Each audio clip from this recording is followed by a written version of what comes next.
Hello, everyone, and welcome to the show. We are in mid-November, coming up on Thanksgiving, a time for everyone to give thanks and appreciate friends and family. And I hope that everybody is able to do that during this wonderful year of the Rona 2020. I've got a couple of guests on here who we are going to talk about a little computer stuff and a little bit of men's health, Dave Greenbaum and Mike Silverman. So that is going to be coming up here on Podnuts Pro right now.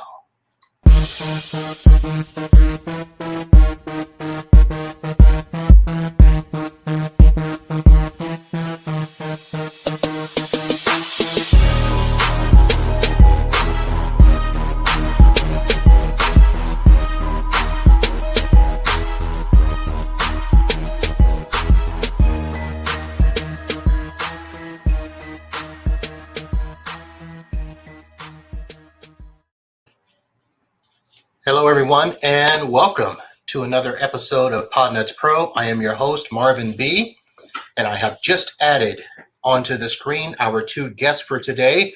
One of the gentlemen you guys probably know very well, Dr. Dave, and sitting next to him is Mike Silverman. Gentlemen, how are you doing today? Oh, pretty good. Just enjoying the lovely Kansas weather that is going to be like 70, 75 today, and then go really cold tomorrow. What's really cold up there? I don't know. What's it going to be tomorrow? Like in the 50s. So it's not winter yet. Winter is coming. Okay. So we had a little dip in our weather, and it was basically considered downright cold yesterday. The temperature yesterday was 76 with a real feel of 72. Ouch. So currently we are at 78 degrees, and I hope it doesn't go much colder than that. No iguanas falling from the trees or anything like that. No, not yet. No, that's usually in the January, February timeframe when that happens, when we actually will dip below 50 for like a night. That's when the iguana crop comes in each year, right? Yeah. So, all right. So for those of you that are joining us, if you have been a regular watcher and listener of the program, I want to thank you for coming back. This is Podnuts Pro. It is a podcast for technicians where we share products, we talk stories and share tips, helping everybody to run their computer repair, solo tech, consultant, managed service business, anything that we can help you do to help you support your business clients. Today, we're going to have a little bit of an off topic. Many of you might remember that at the very end of October, I had Corey Fruitman on, and we did a very special show where he shaved and got himself ready for the month of Movember. And Movember is a month where we focus on men's health.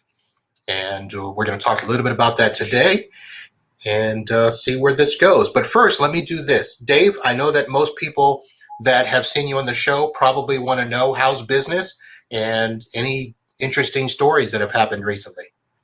Oh, business has been pretty good. We're focusing quite a bit on the remote work. I'm really trying to figure out getting the groove as far as contactless visits. And we were only trying to see clients once a day and asking a lot of screening and security questions just to make sure everyone keeps safe. And for the most part, the conversations go one way or the other. People go overboard saying, hey, I haven't been out, I'm going to wear my mask and all that. And someone will say, well, I don't believe that Rona stuff. And I say, thank you very much. Go call Geek Squad. But otherwise, it's been good. It's certainly been an adjustment. You like interacting with customers, you kind of get to know them and stuff like that, and you're keeping a distance. But the flip side is, I've been picking up clients that normally would be too far of a distance. They'll hear about me and they're like, I'm an hour away, and I'd be like, hey, we can do this stuff remotely. So I've picked up actually some great clients recently just because they would prefer remote work with someone they trust, and that works out to be me.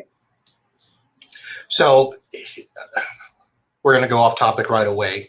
Now, so a lot of my customers, we were already doing a lot of remote work for them. They were already doing remote access for their management. Most of my clients are law firms, so the attorneys were working remotely. What was the shift for your clients? Did you have a bunch that had to make a pivot when Rona hit, or did you already have some of that remote stuff in progress? I didn't. Remote was always something extra to me, more of a convenience to me for something simple out there. But the shift was because we couldn't go out there in many respects because of safety. Also, the technician I worked with was scared of going to people's homes, as I was so it was the clients that were also requesting. They'd say, can we do this remotely? I'm worried and stuff like that. So once people got the mind shift of, I've got to get this fixed, there's got to be a way to do it. I mean, the big success story was hooking up a printer. There's no way. I mean, printer's a fairly simple job. I was like, okay, we try to figure out other things to fill out the hour and on-site minimum. And I'm like, okay. Well, they specifically said, we don't want you in our home, but we need to be able to print. Like, okay, plug in the printer. As long as you physically have it connected and can put in the inkjet cartridges, go from there. I was like, wow, this is work. I can get used to this. Yep. And then I had a few clients who had moved away and said, I bet you're doing more remote work now. Do you have this system in place? Because I've seen it on your Facebook and stuff like that. Yeah. So I have a client that lives in Clearwater, and she's a real estate agent, and I've been helping her out with some things remotely. So that has been going forward after we start being able to do more on sites and stuff. I'm going to say, hey, I can use this example. After Corona, we got very good at remote support. Do you want to do a remote support session? And the nice thing is, for an on-site, it's a minimum of an hour. For a remote, it's a minimum of 15 minutes, same price. Usually if it's something simple, it's like, well, I don't want to pay for you to come out for an hour for something like this. Like a tech support scam, or I got a message I'm not sure about on my computer. I'm like, hey, we can do a remote session. It'll be 15 minutes, give you that peace of mind. And then while we're on that call, maybe we'll figure out some other things to do, backup checkups, security checkups, stuff like that. So changing people's mindset about the necessity of remote work, as well as the flexibility and capabilities of remote work, I think is going to stay with my business for the rest of the time. All right. Okay. So before I shift over to Mike, I had a question. You said that you were working with a realtor in the Clearwater area? Yeah. Did this realtor happen to help Mike Smith find his place over there in Clearwater? No, I never. You know what? I never made that connection. Actually, I forget Mike lives down there. No, she lived here in Lawrence and moved, and she messages me on Facebook every once in a while with a problem. So, okay, if you're watching for some chance, hi. All right. Now, Mike, you, for a lot of our listeners, some of them might know your name, but a lot of them probably don't know you or what you do. You're not far from the computer industry as well, right? You're correct. I've kind of been in computer. I've been a geek my whole life, and was lucky enough to find a career in it. I do software quality assurance, which is a lot of fun because kind of at the most basic level, my job is to break software before it goes out to the wider world and be as creative as possible in trying to do that. So I always use the metaphor, when you talk to relatives or whatnot, that I'm like the guy at Toyota that straps the dummy in and then rams the car into the wall over and over again to see different ways to break it. We call those dummies users. Yeah, we're not quite as nice in our language about them. So here's the question, of course, that people are probably going to ask, and I'm not sure if you can say who you're working for, and you probably don't want to, but we get a lot of complaints that Microsoft and a lot of the software vendors that we work with don't do enough quality assurance. So how does that work for you? Are you working with a product where you definitely do quality assurance and can take care of issues before they pop up? Yeah, my company, and luckily most of the companies I've worked for in my career, have taken it seriously. Obviously, as you and all of your listeners know, that's not true across the board. A lot of times quality assurance is seen as a kind of just a cost center or something that can be offshored. Right.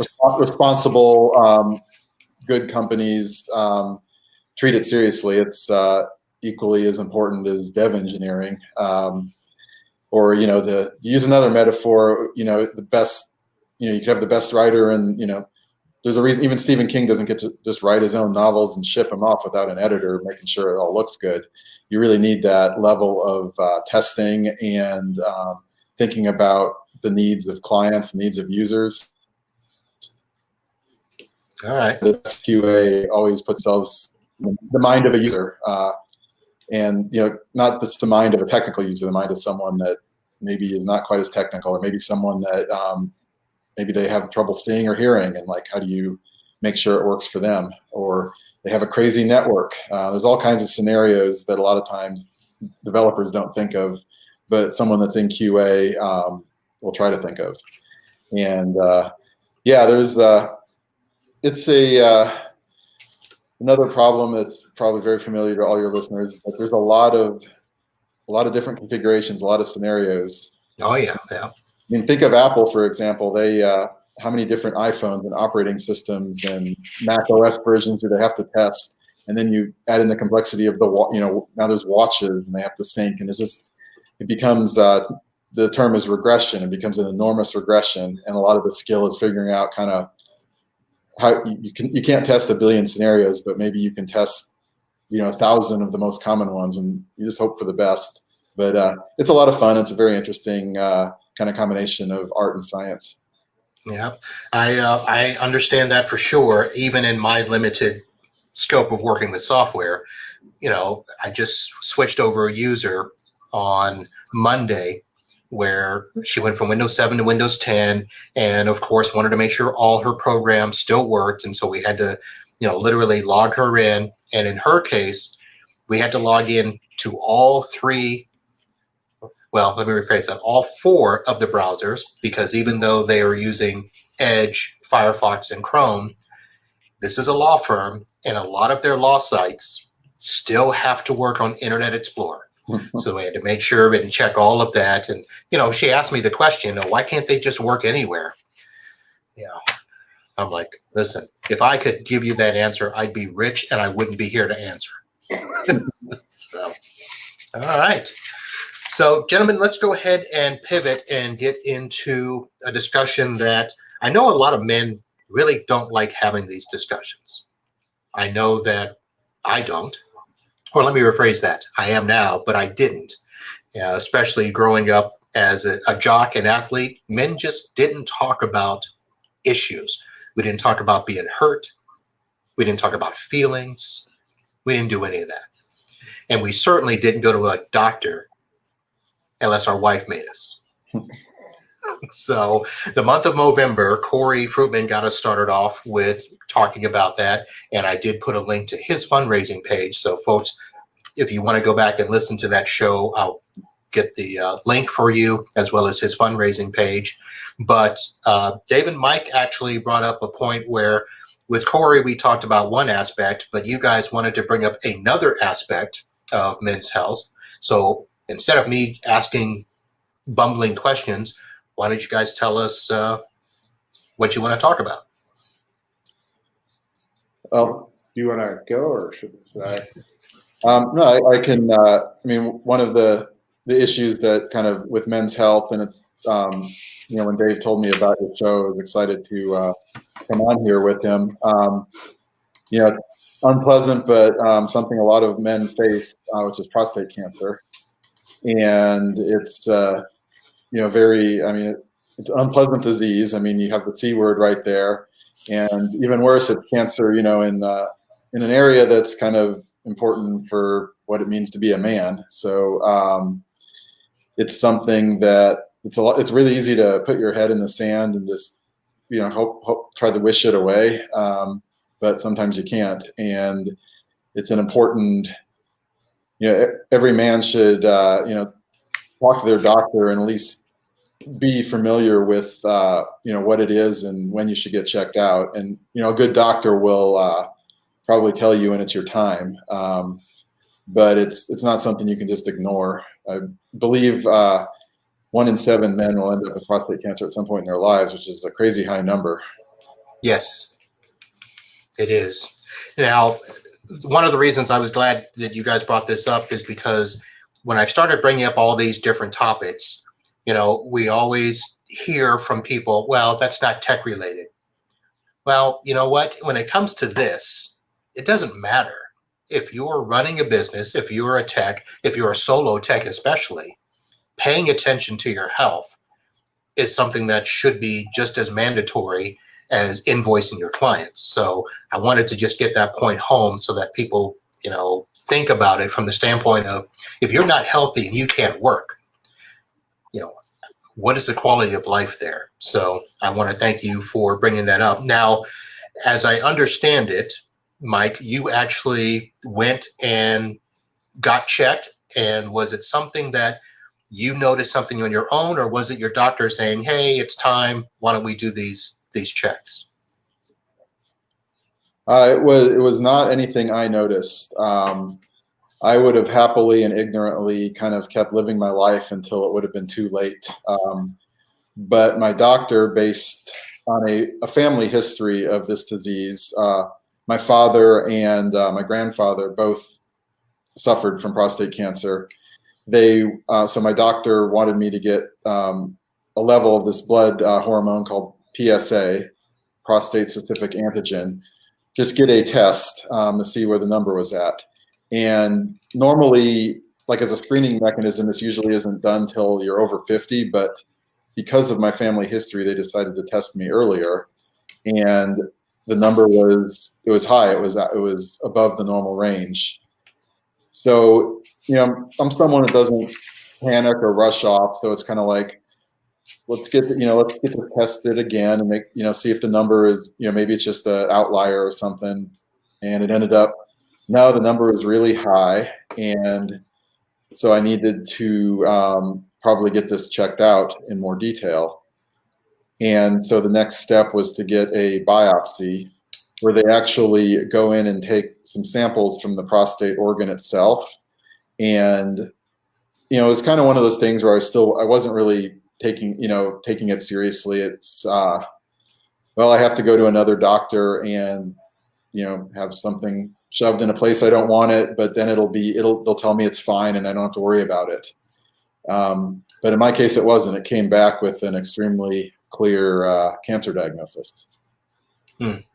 So you mentioned that this was something that your doctor recommended because of the family history. Right. Now, did this doctor actually work with other members of your family and that's why he knew, or is this documented in your health history? It's documented in my health history. Just I guess at some point when I, when I did my intake, when I went to the clinic the first time, they asked for, family history. Do you have heart disease, cancers, etc.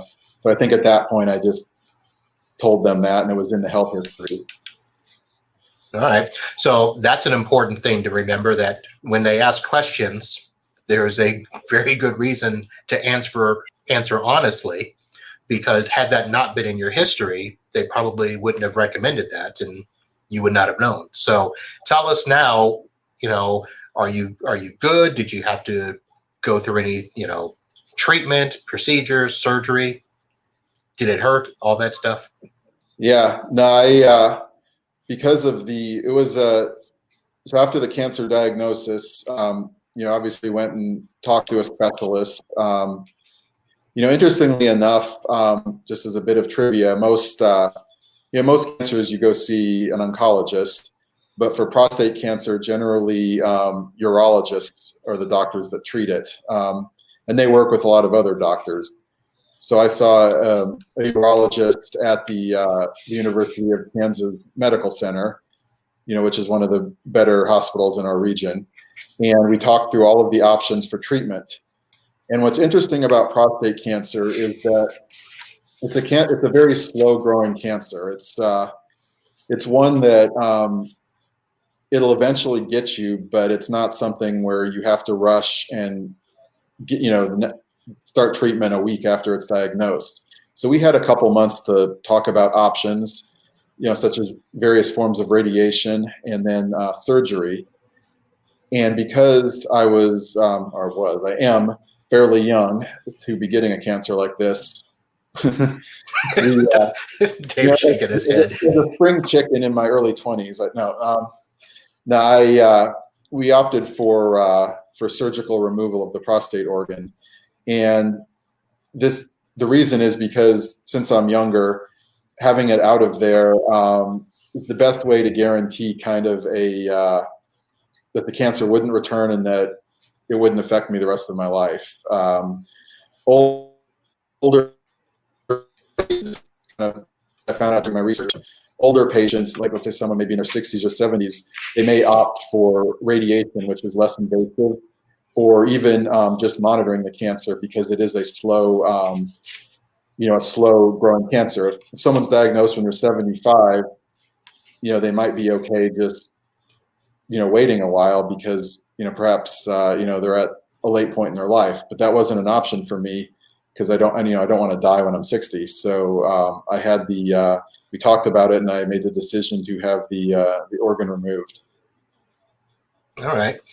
Now, very interesting enough, when you talked about the fact that it's slow growing and nothing to worry about right away, when I was doing some research a while back, and I'll have to go back and find, this is one of those where there's really no symptoms either. Is that correct? Yeah, it's if it's in any of the early stages, there's not going to be any symptoms at all. And I wouldn't have known about this if I was alive 50 years ago. I would have kept living my life until all of a sudden a lot of horrible things started happening to me when I was 15 years down the road. And that's kind of what happened to my grandfather, who got it in the 80s, the 1980s, not his 80s. Because once the cancer finally kind of busts out of the prostate, it'll spread all over your body. It'll get into your bones, in your lymph nodes, and it will kill you. So you have to catch it when it's inside the prostate. But when it's inside the prostate, you'll generally have no symptoms until it's too late. So it's one that you really do need medical intervention to detect early enough to really have a successful cure. All right. Dave, you're sitting back there being nice and patient and supportive. Should probably ask you, Mike is your partner. So when you hear the C word, from an outsider perspective, what was that like? And, did you have thoughts go through your head or anything like that? Well, I approached it like we'd approach a problem with a computer. So it's like, okay, first it's okay, you have a history of it. So let's go ahead and get this test done. And the test, by the way, the test is very non-invasive for the most part. It's just a blood test. Now, sometimes they'll do what I love for our community. They do a digital rectal exam, which does not involve zeros. It involves sticking a digit up your bum just to check to see if there's no lumps or anything like that there. So everything was formed there, and he's like, okay, your PSA is high baseline. I said, okay, it's a baseline. It hasn't changed over a year. He's in his late 40s. Why do you want to have this biopsy done and stick a needle up there and stuff like that? Well, that's our procedure. So I'm thinking, okay, so you read crystal disc info, you saw 2 bad sectors, now you want to replace the hard drive with no other symptoms? Why are we doing this? So they go ahead and do it. And even after the cancer, the diagnosis, I said, okay, you took tiny little pieces of his prostate.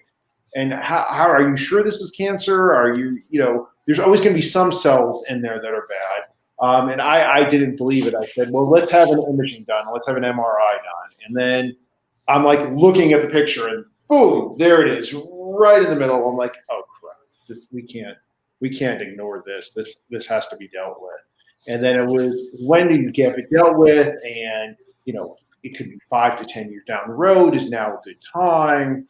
And, met a really good surgeon who said, yeah, it's like, the sooner you get it out, the better. That means that you'll have more time to recover.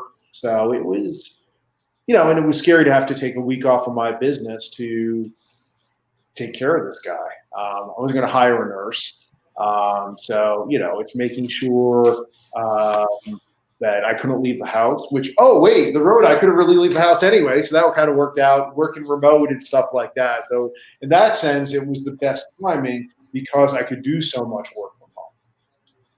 So am I understanding that correctly? This is pretty recent. So this happened since March? Yeah, it was, I think you went to the surgeon and you went to the biopsy in March and then you met with the surgeon in June. Am I Close. right? So PSA test in March, biopsy in June, met with the surgeon in late July. Early July, met with the surgeon late July, had the surgery mid-October, so about a month ago. Wow. So yeah, it's been quite a ride.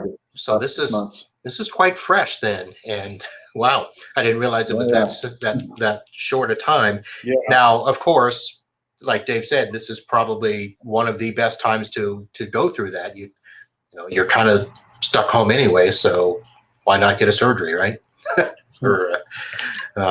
Okay. So here's a question. Outside of that, one of the things that I read was that they really talk about lifestyle as a way to either prevent or care for this after the fact, where changing the diet, doing the fruits and vegetables and things like beets and greens and all of that stuff. Is that true? I would say being healthy helps quite a bit.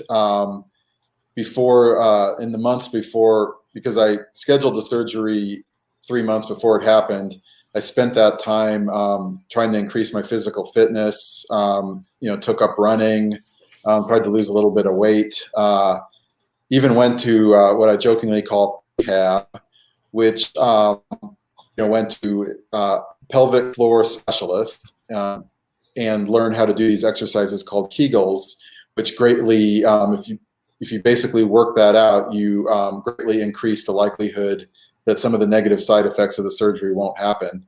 And so kind of doing all of this made the outcome, it helped. In no circumstances will it hurt. I mean, being healthy will always help when you're going into a surgery. And in a best case scenario, which knock on wood, I think was my case, I think it really helped with the successful outcome. So I think, getting in the shape and, increasing your fitness level is something that it won't hurt you and it'll probably help you. All right. I thought I was done working out. I guess I got to go back to being healthy again and eating good foods. So I guess we'll do that. All right. So go ahead. No, go ahead. I would say, from the research we did, it's a general type of cancer. I mean, there's specific supplements that they say can sometimes help, like saw palmetto and stuff like that. But that's to prevent problems. The screening, once you have it, it's not going away. It's not going to shrink or anything like that. So, and it really depends on where you get it. Fortunately, his was kind of inside. So they talk about margin. So it hadn't spread anywhere, but the time you feel it, it could be on the outer aspect of the prostate, and that's when it starts spreading through the lymph nodes to the rest of the body and kind of goes anywhere. So it sounds like if you feel it, it's too late. So if you feel it, it's much more of a problem than if you don't feel it. Because we're guys, we're like, I'm feeling healthy. Why do you need to run this test? Why are you sticking that up my butt type thing? I'm feeling fine, and that's the thing is you see this number on a chart and you're like, there's nothing wrong with me. I'm feeling totally fine. And again, it wasn't until I saw the MRI that I thought they were just trying to sell us surgery. All right. So I'm looking at, one of the places that I went to look up stuff was the Prostate Cancer Foundation. And they talk about, some of the things to do, ahead of time and to get checked out. Of course, establish a routine and get yourself checked on a regular basis, especially if you have a family history of prostate cancer in the family. I did not realize this, but if you have an African ancestry, you should get screened. So that in your 40s? Well, that'll be a few years away. Marv, I'm not going to ask what your PSA is, buddy. I'm not going to ask. Because I know it's on your face what you're going to tell me. It's like, when's the last time you had your backup checked? Every night with a screenshot verification. So, your PSA, so I'm not telling you my PSA. Just like I'm not telling you who I voted for. Come on now. All right. This is actually a PSA for your PSA. A PSA for the PSA. All right. So I'm going to put the link to this. I'm going to put the link to the Movember page, which also has a lot of good resources on prostate cancer and things about when to get checked for it, what happens during the screening, prevention, risk factors, and all of that stuff. So we'll have all of that in the show notes. So didn't want to get too far into the nether regions of this, but certainly wanted to ask a couple of questions. And I really do thank you for coming on, because it's not, like I said earlier, it's not an easy topic, but it's necessary. Go ahead. Yeah, I was saying I really appreciate you, having us on the show and inviting me. I think because it's not something that people like to talk about, and maybe not a normal topic for a tech podcast, but it's really important. You might be saving some of your listeners' lives today. Well, that's one reason to do it. As things start to affect us in the world and in our lives, like I said, just because it's not tech related, most of us are either running our own business, we're in charge of people in our business, and our health is basically it. I mean, I know right now, if I couldn't work, I have certain things that can be done without me, but, a lot of them can't. And if I can't work, I can't, pay the bills and keep the wife happy with our house and home and everything. So got to do it. So, all right. Any thing that we missed, any questions I didn't ask that you want to make sure we get out there? I would say one thing, if anyone goes to some of these sites about prostate cancer, you read about some of the scary side effects that can happen after the surgery, because they're operating in a very delicate area, and it's the worst case scenario does not always happen. I've recovered quite well. I haven't really faced any of the really bad outcomes, and so it's not a sentence that you're going to have to wear Depends for a year or something like that after you have the surgery. That could happen, but it didn't affect me. It doesn't. Don't let the potential of a bad side effect stop you from saving your life. So you can be around for your family and your friends and your career. It's a serious problem, but there is hope, and they can fix it. I guess I'd just say that. Okay. Yeah, I'd say it's if you detect it early, it's completely treatable for the most part. It's not going to go away. So ignoring it, again, I think about a lot of things with our industry, and we tell clients, you really need to get this taken care of. Like, yeah, eventually I will. No, you need to get this taken care of before it becomes a problem. When it becomes a problem, it's too late. I think when talking with people, I know this is things that I was worried about. Without getting graphic, you can still have sex. You can still do all that stuff after even the prostate is removed. Really, the only thing that you can't do is you can't have kids at that point. So that was really the only thing that talking with a surgeon would be the limiting factor. Are you interested in having kids? Once you have that done, you don't have the ability to kind of produce stuff to have kids. So, but as far as having general sex and stuff like that, you can completely do that after the prostate is removed. I know when I heard about that, I was scared. It's like, okay, you're never going to be able to have sex again. No. The doctor's like, you can totally do that if all goes well. I mean, there's always complications with surgery, but if you plan it out right, and they have different methods of doing the surgery, it's called nerve sparing. So if the cancer hasn't grown, that's the thing. Once the cancer grows to the outside, you can't do that. But as long as it's in the prostate, if you get it removed early enough, you can live a normal full life. So I was trying to tiptoe around the topic, but I guess I figured we don't have to anymore. You know me. I'm just going to say it. So. Because that is always the thing where, I think most men don't really know what the prostate is. They hear it begin with the letter P and prostate equals penis, and it won't function afterwards. But that's not the case. The prostate is not the penis, right? Correct. So I can tell you it still functions for him, and that's all I'm going to say. all right. Yeah. You want to see him turn red? He just turned red. I'm just making sure we stay under the PG-13 rating. Yeah. That's why I didn't put in words when I was discussing that. Or we could come back and do, a Pod Nuts at Night show. So we could have an adult beverage and, have a much deeper conversation. All right. Well, guys, again, thank you very much for coming on to what? I think you've embarrassed Dave here. He All right. Oh, that was a question I was going to ask. So, well, the picture that I used to promote the podcast is, the drinking. So, can you still drink and have fun? Yep, that's no problem. The first week after surgery, you don't really want to have any alcohol. But once you get past that initial recovery, you can eat and drink whatever you want. It's just your own comfort. I'm someone that I really enjoy adult beverages, obviously only in moderation, right? But yes, for entertainment purposes only. Yeah, entertainment purposes only. Yes, there's no issues there, and we're actually filming this right now. There's a brewery next door, so maybe they'll see some of our business soon. Well, it is Friday afternoon, so see, the community knows me and my beer drinking. So, yeah.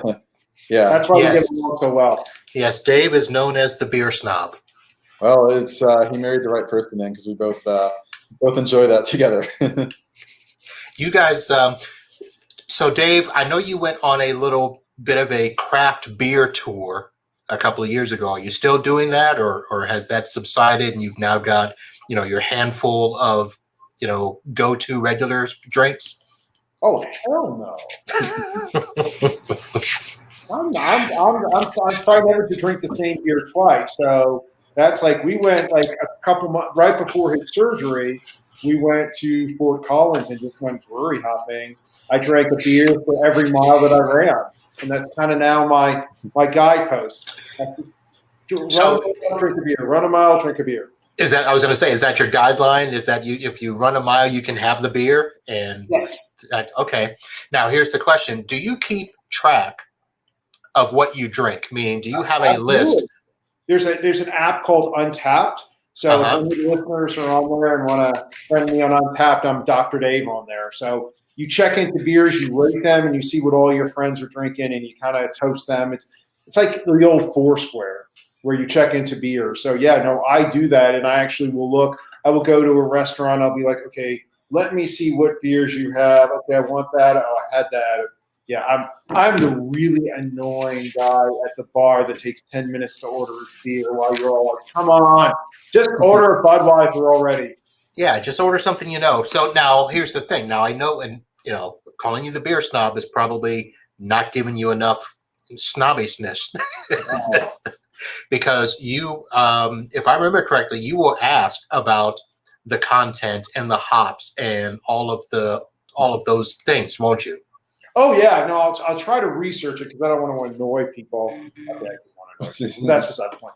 No, I don't want to annoy the server, but I will check that out, and I will ask questions about the methods and stuff like that. If for some reason I can't find it, it's a specialty thing, and I will be the one that will taste the beer, drink a glass of water, and do stuff like that to try to tell the differences. So yeah, I'm quite particular about it. But yeah, no, but getting back to it, there were no restrictions. The only restrictions is the typical thing after surgery for a few weeks, don't lift anything. Right. Otherwise, yeah, the only restriction was the doctor said his comfort level. And without getting graphic, if you're drinking a lot of beer, you have to go to the restroom a lot. Well, the first week or so after surgery, going to the restroom is a little bit uncomfortable. normal. But beyond that, everything was fine. He says, do whatever you want, listen to your body. And if something bothers you, don't do it. And there's been really no restrictions, except now he's using this, well, I can't lift that or something like that because the doctor said 6 weeks. So, all right, you don't have to do as many things. So in week 7, you're calling him on it, is what you're saying. All right. So just getting back, so that app is Untapped. Yep. And now I just got a text because somebody's watching and texted me. And is this a beer only app, or does it include other drinks? I think it's beer only. Now you have me kind of curious. Pretty sure. Well, the reason I asked is because the text mentioned that this might be an app that Mr. Rainey would like. And Mr. Rainey's a bourbon man, so. It doesn't, because I was actually talking with someone about that, because he's the one who got me into the bourbons, and a little note if I ever find the bourbons that he likes, because I will always go to a store and try to find the bourbons that he likes so I can ship it to him. But I haven't found it, and I've been wanting to track the bourbons because it's like, okay, there's like 12 different versions of like Willette and all that, and I can never keep track of some of these. So there's got to be a bourbon there's app. gotta be one. I mean, bourbon snobs are as common as beer snobs these days. I need to check. I need to check on that, and the first person I'm going to add is Matt on that. Once Okay. All right, I'll let you ask him. I won't ask him. Of course, if he does hear the show, he'll send me an email, so I'll find out pretty quick. Yeah, but no, it looks like it is just beers, unfortunately. There's All right. enough beer out there that they need a whole app for. All right. Do you have a total number of beers that you've tried? Is that something you can find out or that you keep track of? I guess so. 523. 523. Wow. Bad. Crap. I'm a lush, man. That is over a couple of years ago. That I was is. going to say, you started a year ago? It's joined September 2015. So that's 100 beers a year. That's 2 beers a month. No, 100 new beers. 2 beers a week. Yeah. All right. Not bad. All right. That's right. When the officer stops you, I've only had 2. I just checked into that 2 hours ago, officer. I don't know what you're talking about. It was a 12% bourbon barrel stout. 12%. Some of them are. I tend to go for the highly aged beers and stouts, and those are usually The 11 double digits. Yeah. Yeah, I I can kind of only stay. do a sampler of that. I'm like, I'm good. That's one reason why my office is right next to the brewery. That way, I've got some place to sober up. I tend to stay in the single digits. So, all right. Well, gentlemen, thank you for that enlightening conversation and the introduction into the Untapped app. I'm sure we'll get some comments on that, and you'll probably find some new friends on there. I always love finding my new friends in the tech community. Okay. All right. So, Dave, Mike, thank you again for coming on and chatting. And we'll let people start to get back to their working hours, finish up lunch. You guys can start your walk over to the brewery. All right. Thank you again. And again, we've talked about men's health, specifically prostate cancer. One of the focuses of the month of Movember. I will have the link in the show note. You can go to, of course, Movember.com or the Prostate Cancer Foundation, PCF.org, and get more information. Guys, listen, don't wait, don't delay, don't ignore. Go get yourself checked. Stay healthy, be well, not just for yourself, but for your family and your business. All right, that's going to do it for this episode of Pod Nuts Pro. I want to thank you for downloading and subscribing as always. If you want to be notified when these shows do happen live, you can like us on YouTube or the Facebook. Subscribe to each of those pages so you'll get notifications. And then, of course, if you want to listen to the audio, head over to podnuts.com, find the Pod Nuts Pro show, and you can go back and listen to all the shows we have in the history there.